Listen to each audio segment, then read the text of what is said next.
দর্শক, 3 দিনের রিমান্ডে কিন্তু 3 দিনের রিমান্ড মঞ্জুর করেছে আদালত এবং ইজলাস থেকে বের করে নিয়ে আসা হচ্ছে এখন মিল্টন সমাদ্দারকে এবং 3 দিনের রিমান্ড দেওয়া হয়েছে তাকে। 3 দিনের রিমান্ডে কিন্তু মিল্টন সমাদ্দার, অর্থাৎ আলোচিত সমালোচিত এই মুহূর্তের যিনি গণমাধ্যম কর্মী থেকে শুরু করে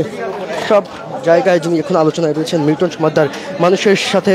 প্রতারণা এবং মানুষের মৃত্যু সনদ, জাল মৃত্যু সনদ তৈরি করে যিনি আলোচনা এবং একই সঙ্গে টর্চার সেলে মানুষকে নির্যাতন থেকে শুরু করে মানুষের অঙ্গ প্রত্যঙ্গ বিক্রির যে অভিযোগ তার বিরুদ্ধে রয়েছে, সেই অভিযোগের ভিত্তিতে এই মুহূর্তে ইজলাস থেকে নামানো হচ্ছে মিল্টন সমাদ্দারকে এবং 3 দিনের রিমান্ড কিন্তু আদালত তাকে দিয়েছে এবং সেটি দিয়েছে Dhaka metropolitan magistrate, chief metropolitan magistrate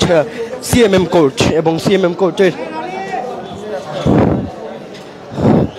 ইজলাস থেকে কিন্তু তাকে এখন নামানো হচ্ছে। দর্শক,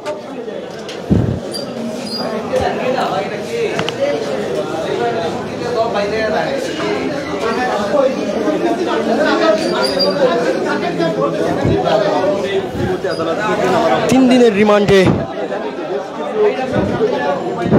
ইজলাস থেকে নামানো হচ্ছে মিল্টন সমাদ্দারকে। ডিবি কার্যালয় থেকে গতকাল ডিবি প্রধান তিনি কিন্তু রিমান্ডের আবেদন করেন এবং সেখান থেকে আমরা দেখেছি তার বিরুদ্ধে বেশ কয়েকটি অভিযোগও তুলেছে কিন্তু ডিবি এবং একই সঙ্গে 3টি মামলা কিন্তু তার বিরুদ্ধে দায়ের করা হয়েছে এবং সেই মামলাগুলোর শুনানির পরে এই মুহূর্তে তাকে কিন্তু 3 দিনের রিমান্ড দিয়েছে আদালত এবং সেই রিমান্ডের আদেশের পর তাকে কিন্তু এখন ইজলাস থেকে নামিয়ে আবারও হাজতের দিকে নিয়ে যাওয়া হচ্ছে।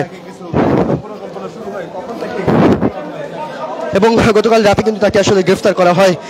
মিরপুর এলাকা থেকে এবং তারপরে কিন্তু ডিবি কার্যালয়ে নিয়ে যাওয়া হয় এবং সেখান থেকে ডিবির যে মামলা, 3টি মামলা, সেই মামলার পরে তাকে কিন্তু আজকে দুপুর 1টার দিকে নিয়ে আসা হয় ঢাকা চিফ মেট্রোপলিটন ম্যাজিস্ট্রেটের যে সিএমএম কোর্টে এবং সেখানেই এখন কিন্তু তাকে আমরা দেখেছি এজলাসে ওঠানোর পরে তার যে মামলা, সে মামলা দেখিয়ে তাকে কিন্তু 3 দিনের রিমান্ড মঞ্জুর করা হয়েছে এবং 3 দিনের রিমান্ড কিন্তু তাকে দেওয়া হয়েছে। দেখতে পাচ্ছেন তাকে কিন্তু নিয়ে যাওয়া হচ্ছে। 3 দিনের রিমান্ড দেওয়া হলো আপনাকে, এই বিষয়ে আপনার কোনো বক্তব্য আছে কিনা?